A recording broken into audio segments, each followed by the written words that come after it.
La historia de Agelis comenzó Comenzó con extraños ruidos por la madrugada, Hablamos del año 1960, cuando en el convento movimientos autónomos de los objetos, arañazos en las ya no se paredes. profesaba el culto que le diera vida.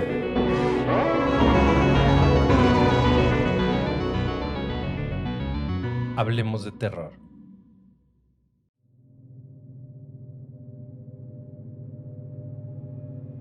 Hola terroríficos, ¿cómo están? Sean bienvenidos a este espacio donde tratamos de desconectarnos de la rutina diaria y disfrutar de un relato de terror. Los invito a que se preparen su bebida favorita, se relajen e imaginen que son parte del relato. Muchas gracias a todos los miembros del canal y a todos y cada uno de ustedes que nos han enviado historias para compartir con nuestro público. Les recordamos que si quieren compartir sus relatos, pueden hacerlo a nuestro correo tuhistoria@hablemosdeterror.com. Como siempre, el uso de audífonos es sugerido. Volumen arriba, apagar la luz y disfrutar. Esto es Hablemos de Terror. Bienvenidos.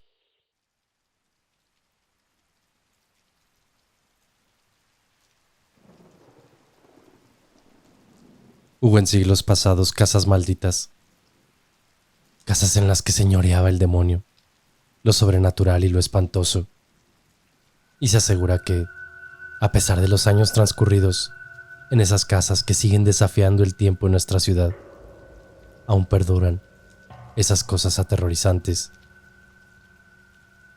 La hoy llamada calle de Bolívar en algún momento fue de Vergara, y ahí se formó la leyenda más insólita. A mediados del siglo XVIII, habitó esta casa que aún a la fecha nos parece tétrica, un hombre misterioso llamado don Jerónimo de Ulloa y su familia. Pocas veces los Ulloa salían a la calle, y menos de día, razón por la cual los rodearon las consejas y los chismes.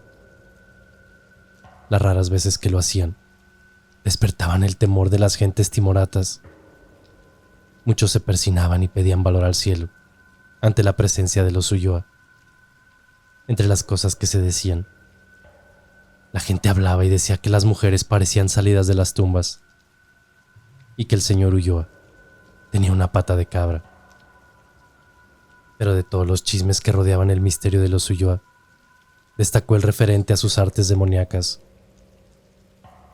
Todos sabían que don Ulloa era inmensamente rico y se murmuraba que su riqueza era producto de tratos con el diablo. Algunos contaban que decían haberlo visto y que las hijas de don Ulloa eran las sacerdotisas del mismo Lucifer.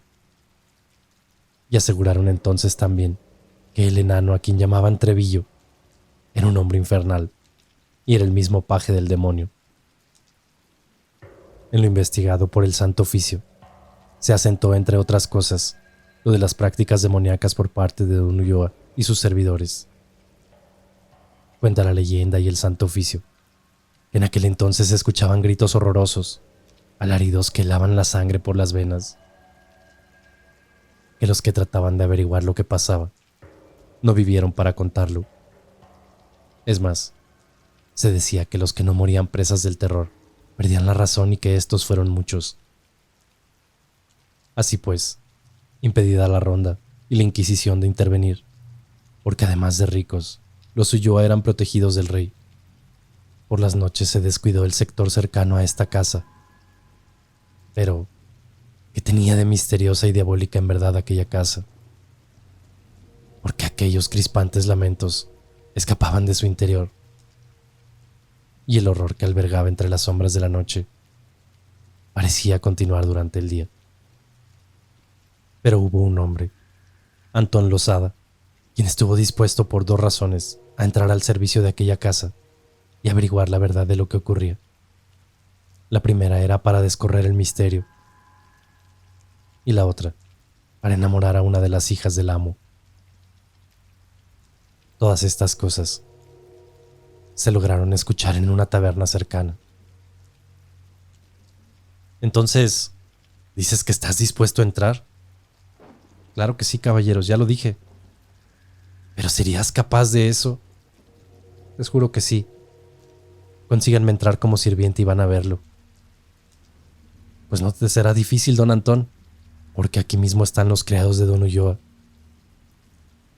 Como si hubieran sido invocados, estaban en la taberna los repulsivos criados. Uno de ellos, alto, flaco y de talante fiero, se acercó al fantoche de Antón Losada. Si mal no he escuchado, estás dispuesto a entrar al servicio de nuestro amo. ¿Es verdad eso? Sí, así es. Los criados examinaron unos momentos a Losada. Luego el que había hablado le preguntó al jorobado: ¿qué te parece este hombre? Como respuesta, el jorobado miró con su único ojo a Losada y no pudo hacer más que reír. Ok, andando. Que ya a lo que se refiere al pago y a lo demás, ya te arreglas con nuestro amo. El extraño grupo partió rumbo a la casa. Los amigos de Losada pensaron que no lo verían nunca más. Antón, que solo había visto antes de lejos a una de las hijas de don Ulloa, ahora tan cerca, le parecía más bella. Perdonen, señoras, pero siendo yo el nuevo criado, les rogaría por favor si me hicieran saber sus nombres. En ese momento, entró don Jerónimo. ¿Y para qué quieres saber el nombre de mis hijas, desdichado? Señor, ¿a quién he de servir y obedecer si ignoro el nombre de quien me ha de mandar? Tienes razón, ellas te van a decir su nombre. Esta de la izquierda es Azafema. La de mi derecha, Ayaresa. Bien, ahora que lo sabes y has servido el agua, retírate. Sí, señor amo. A partir de entonces, la mente de Antón de Losada solo se ocupó en pensar en la triste y enfermiza Azafema. Transcurrieron varios días normales, sin ningún suceso misterioso, y Losada trató de hablar con la muchacha y hacerle saber que su amor hacia ella le llevó hasta ahí.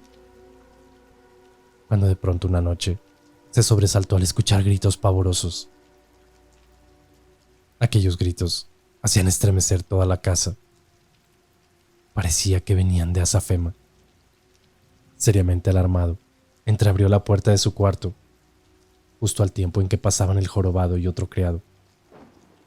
En esos momentos, volvió a escucharse el grito, y luego la voz entrecortada de don Jerónimo de Ulloa. ¡Rápido! ¡Rápido! ¡La hora ha llegado! Enseguida, señor amo. Arriba se escuchaban gritos, órdenes, alaridos y ruidos de cadenas. ¿Qué estará sucediendo aquí?, se preguntaban. Antes de que pudiera decirse algo, vio con espanto cómo bajaban las dos muchachas atadas con cadenas. Su aspecto era siniestro, estaban como poseídas, no parecían ser ellas mismas. De pronto, los ojos profundos relampagueantes de Azafema parecieron descubrir a Losada, y mirándolo así, lanzó un grito que fue un verdadero aullido. Antón cerró su puerta, sudaba copiosamente y su corazón latía violentamente. Poco a poco se fue dando cuenta de que se alejaban. Los alaridos y el ruido de cadenas se convertían en rumor. Se han ido, pero esa mirada de Azafema, estoy seguro que quiso decirme algo. Si está en peligro, la de salvar. Alumbrándose solo con una vela, llegó hasta el pie de las escaleras que conducían al sótano. Aquí deben de estar. Tengo que bajar a defenderla. De pronto Losada se detuvo ante una escena escalofriante y la vela cayó de sus manos. Las dos muchachas atadas con cadenas y grilletes estaban a punto de ser metidas en unos ataúdes. ¡Pronto! ¡Crucen esas cadenas sobre los ataúdes! Después, los criados y el amo empujaron los ataúdes hasta dentro de unos nichos hechos en el muro. Antón estaba ahí, petrificado, cuando sintió algo que se acercaba a sus espaldas. Algo informe cuya presencia lo llenó de terror y lo dejó inmóvil. No pudo hablar ni moverse. Entonces sintió que le caía encima una cosa viscosa y llena de pelambre. Lo último que vio fueron unas garras sobre su pecho y unos ojos rojos, como carbones infernales. Después nada. Al día siguiente lo encontraron bajo el puente de la leña, desgarrado de ropas y perdida la razón. Durante varios días, la espantosa casa de los Ulloa permaneció oscura y silenciosa.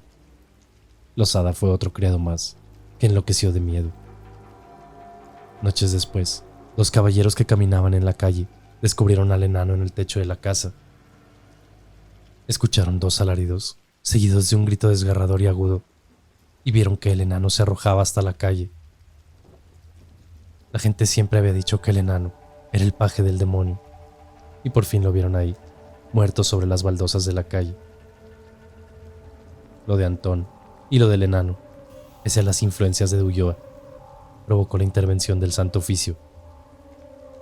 Así que 2 oidores fueron a investigar al misterioso don Jerónimo de Ulloa. ¿Y dice usted que su criado, a quien llaman Trevillo, se causó por sí solo la muerte? Pues bien podría decirles que le mató el vino, pues tras beberse 2 botellas de mi vino, se subió a la azotea y se arrojó a la muerte. Ok, daremos cuenta de tal al Santo Oficio y al virrey. Los 2 oidores abandonaron la casa de los Ulloa. Nada infernal ni demoníaco descubrieron, y eso le agradaría al virrey.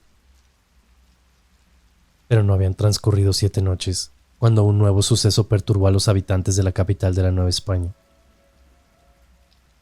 ¡Miren! ¡Un pequeño diablillo! No, ni duende ni diablillo, es el espectro del enano muerto. Sí, aquel enano muerto trágicamente fue visto haciendo 1000 piruetas. Ante la imposibilidad de castigar a Ulloa, el obispo Cifuentes mandó llamar a Fray Diego de Talamantes. Conozco su valor en la fe y la lucha que ha hecho y obtenido siempre contra los espíritus del mal. Por favor, entre a trabajar a la casa de don Jerónimo de Ulloa y averigüe qué tiene de tratos con el demonio. Disfrazado de criado, el fraile pasó varios días en casa de los Ulloa sin que aconteciera nada extraño. Ya dudaba de que todo cuanto se había dicho fuera cierto, cuando nuevamente se escuchó un grito pavoroso.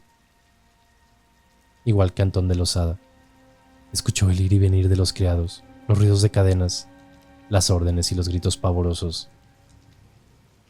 Al pasar por delante de su puerta, el fraile trató de salir, pero advirtió que lo habían encerrado desde afuera. Transcurrieron minutos angustiosos de silencio, y entonces percibió algo detrás de su puerta. Algo viscoso y lleno de pelambre, que empujó la puerta, trató de meterse, y se alejó dejándolo perplejo. Al día siguiente, a Fray Diego de Talamontes todo le parecía normal, y lo de la noche anterior una pesadilla. Noches después volvió a escuchar aquellos alaridos que lavan la sangre, y previniéndose ya se había armado de una llave. Sigilosamente siguió los alaridos, voces y ruidos de cadenas hasta el sótano. Pero un descuido y resbaló en la humedad de las baldosas del sótano, provocando que el espectro del jorobado descubriera su presencia. Con saltos felinos, el jorobado se echó encima del fraile directo a matarlo. Pero el espectro del jorobado dio un grito desgarrador al ver en manos del fraile un crucifijo.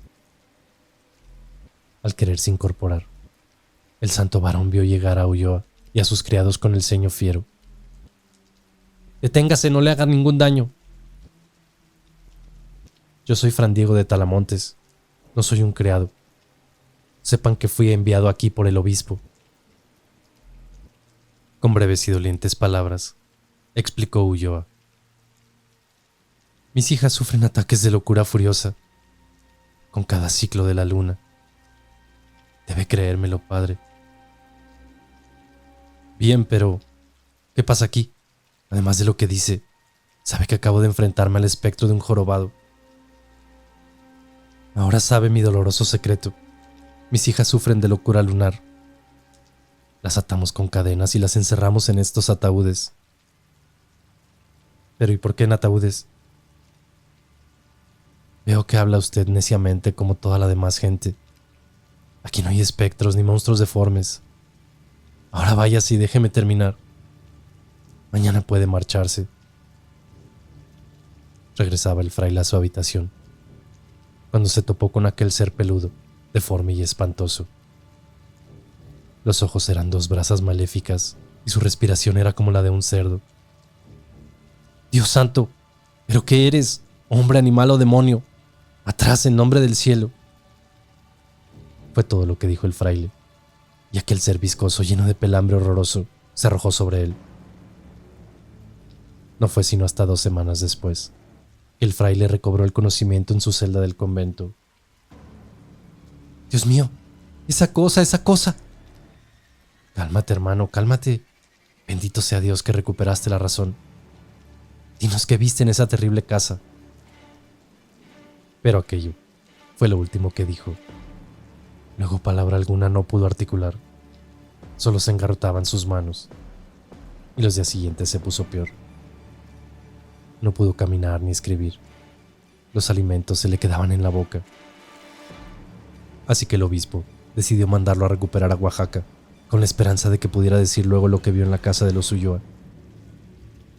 Permaneció allá 2 años, convertido en un inválido casi. Sin embargo, pudo adiestrar algo de sus manos. Se le veía en esos días, en profunda meditación, como ausente de su envoltura terrenal. Mas una noche, descubrió una sombra pavorosa en la pared de su celda. Y esa sombra depositaba sobre su mesilla un sellado pergamino. Era la noche del 14 de octubre de 1738. El fraile con trabajos abrió el pergamino y leyó: Y es mi propia voluntad que se haga cargo de mis bienes y mi fortuna, que la distribuya en obras de beneficencia haciéndome albacea, dado en la capital de la Nueva España, don Jerónimo de Ulloa. Un mes después, arreglaron todo para que regresara a la capital, acompañado de 2 frailes más. Y fue con el obispo Cifuentes a quien mostró el documento. ¿Y dice que se le entregó la noche del 14 de octubre? Sepa una cosa. Esa misma noche la casa de los Ulloa ardió en llamas, muriendo don Jerónimo, sus hijas y sus criados. Con el tiempo, Fray Talamontes pudo escribir una relación de lo que presenció en casa de los Ulloa y de la horrenda visión. Se añadieron las declaraciones aportadas por varias personas y se formó un expediente. Se declaró que don Jerónimo de Ulloa, sus hijas y sus sirvientes tenían tratos con el demonio. Además se ordenó que aquella propiedad se reconstruyera y se destinara para el retiro de los religiosos. En cuanto a los demás bienes de la familia, aquí en la Nueva España, pasarían a ser parte del rey. En este suceso que tanto comentó la gente de la colonia, como lo investigado por el Santo Oficio, se quedó una pregunta. ¿Qué era aquella cosa horripilante? ¿Acaso era el mismo demonio? Mis hijas dispuestas están al sacrificio, mi amo y señor. Ordene la ceremonia, ordene a sus siervos, gran señor de los avernos. Inclínense a reverenciar al Señor de los infiernos.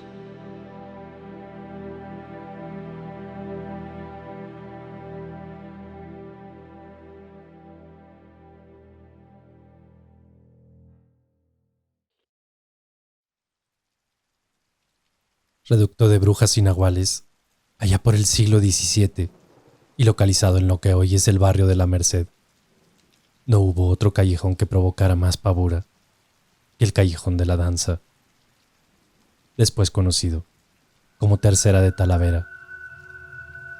No en vano, este sitio también fue referido como la Cueva de los Nahuales. Todo habitante de la capital temía acercarse. Solamente ignorantes e incrédulos acometían tal empresa. Y en una ocasión, ciertos achispados por el vino se acercaron al callejón. Vengan, vengan y tomen vino y licor, que el vino los va a hacer olvidar las penas de amor. Un momento, señor Jiménez, dígame, pero ¿no le tiene miedo a las hechiceras?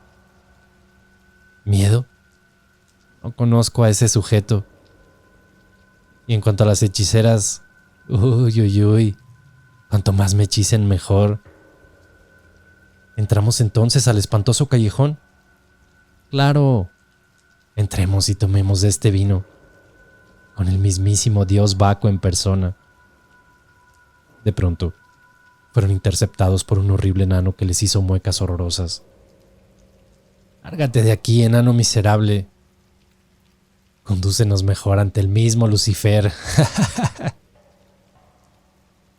Como si esas palabras hubiesen sido un mágico conjuro, apareció ante los ojos de los ebrios un espectáculo horroroso. Brujas y nahuales danzaban en torno a las hogueras, lanzando chillidos, graznidos y ruidos que ponían los pelos de punta. Fue en ese momento cuando aquellos ebrios comenzaron a gritar improperios a lo que veían. El grito inoportuno de los ebrios puso en guardia a los seres espantosos que se arrojaron sobre los intrusos. Estos quedaron clavados, mudos de espanto e inmóviles por el terror. Quedaron ahí, muertos de terror mientras las botellas de vino caían de sus manos. Cierta noche, se dice que 3 soldados que habían salido en busca de vino y placeres descubrieron a una mujer sola. Miren, ¿qué les parece esa palomita? Quédense aquí que voy por ella. No, espera. ¿Pretenden disputar lo que yo he visto primero? No, no tal. Te quiero advertir. Tienes que saber que esa mujer se dirige al callejón de la danza. Y puede ser una hechicera. Ten cuidado. Hechicera o no, mujer será y yo soy hombre. Así que decídme suerte, caballeros. Ávido de aventuras amorosas, aquel soldado siguió a la mujer. Los demás se alejaron, pero pasado un rato extrañaron la presencia de su amigo en el cuartel. Fueron en su busca y lo hallaron muerto. Fue encontrado con una mueca tan horrible en el rostro, rasguños y su ropa desgarrada. Fue entonces cuando una mujer se acercó, persignándose. Ave María Purísima, a este hombre lo mataron las brujas. Los soldados le preguntaron si ella conocía a quien había dado muerte a su compañero. ¿Conocerlas? Pero ¿quién conoce al espíritu del mal y ha visto el rostro del demonio? Usted, yo, cualquiera puede ser un nahual o una hechicera. Los 2 soldados relataron su increíble historia al burgomaestre, Fray Tomás de Tolentino. Dicen que su amigo se fue siguiendo a una misteriosa mujer. Tienen razón, debió ser víctima de la furia de esos seres viles que moran en el callejón. ¿Puede hacer algo usted para castigar a esas criaturas pavorosas, Fray Tomás? Esta misma noche voy a atacarlas en su cubil. Si Dios protege mi alma, buena batalla les he de dar a las brujas y nahuales. Esa noche de martes, Fray Tomás se dirigió al callejón de la danza para exorcizar a los espíritus malignos. Al penetrar en la parte más oscura y siniestra, comenzó a lanzar religiosos anatemas. ¿Quién como Dios? Nadie como Dios. Su fuerza proteja mi alma para vencerlos, espíritus demoníacos. Entonces perdió el paso y terminó cayendo al arroyo.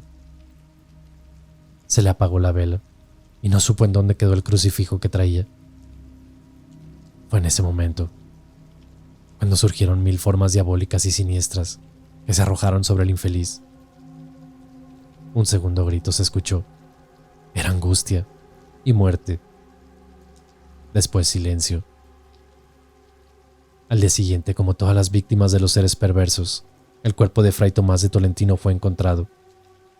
Presentaba extraños signos marcados con fuego, y todo su cuerpo parecía haber sido pisoteado por animales de uña y pezuña. Esto motivó a grupos religiosos y representantes de la justicia a que efectuaran una incursión por el callejón de la danza. La intención fue castigar a quienes habían dado muerte a Fray Tomás de Tolentino. Pero no hallaron ni enanos, ni nahuales, ni las horribles brujas que todos decían. Solo vieron gentes miserables, que vivían en forma increíble y que tenían más trazas de ladrones y patanes que de brujas y nahuales. Horas después, tras de rezar y lanzar conjuros a los 4 vientos, abandonaron el callejón de la danza, tanto justicia como religiosos. Esta impunidad hizo que brujas, nahuales y demás seres misteriosos que habitaban el callejón salieran por la ciudad Desdichados los habitantes que los encontraron, pues desmayaban o caían muertos por el horror que ellos provocaban. También abandonaron su cubil, los nahuales, mitad hombre y mitad animal, y se dedicaron a invadir la ciudad.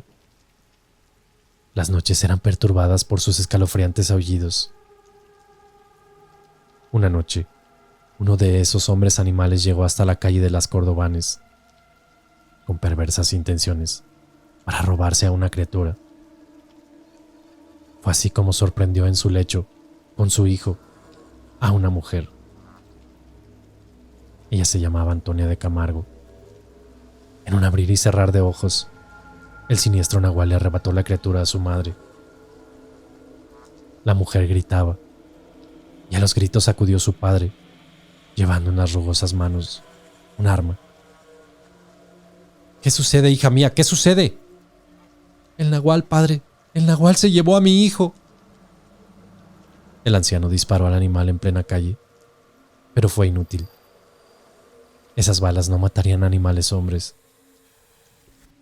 Entonces Antonia, desesperada, salió en persecución del nahual. Pensaba que siguiéndolo iba a lograr algo.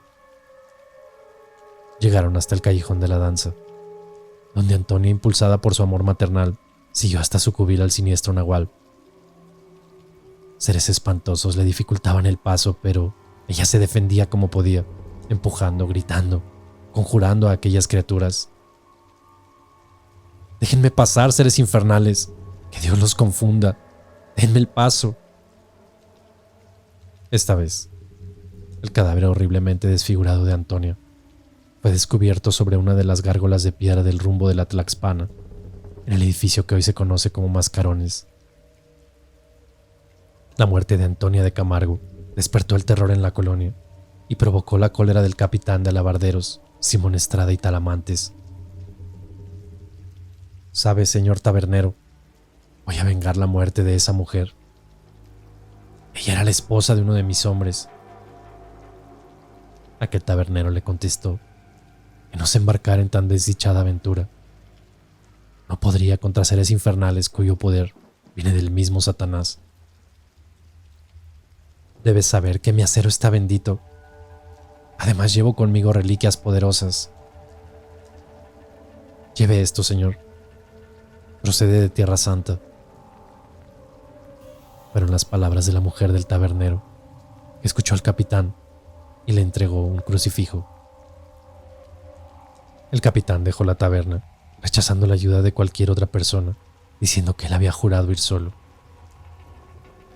Fue así como llegó entonces al callejón y se puso a espiar aquella danza demoníaca. Era noche de sábado, Shabbat y aquelarre. «Seres malditos infernales, en nombre de Dios voy a destruirlos. Su hora ha llegado». De pronto, en forma sorpresiva, el capitán se plantó en medio de aquel grupo de brujas y seres malévolos. Comenzó a repartir gritos y maldiciones mezcladas con llamadas al cielo, rogándole a Dios que murieran. La espada bendecida cortó las carnes de las brujas, cruzó los cuerpos de otros seres espantosos, causando desconcierto. Varios nahuales fueron heridos al ser atravesados por su acero.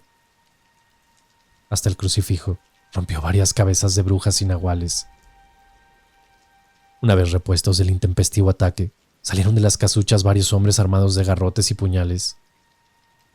Pero también aparecieron entrando al callejón muchos soldados, en cuya busca había ido el avispado tabernero. Al verlos, Talamontes gritó: «¡A mí, soldados! ¡Ataquemos a esta chusma!». La carga fue tremenda.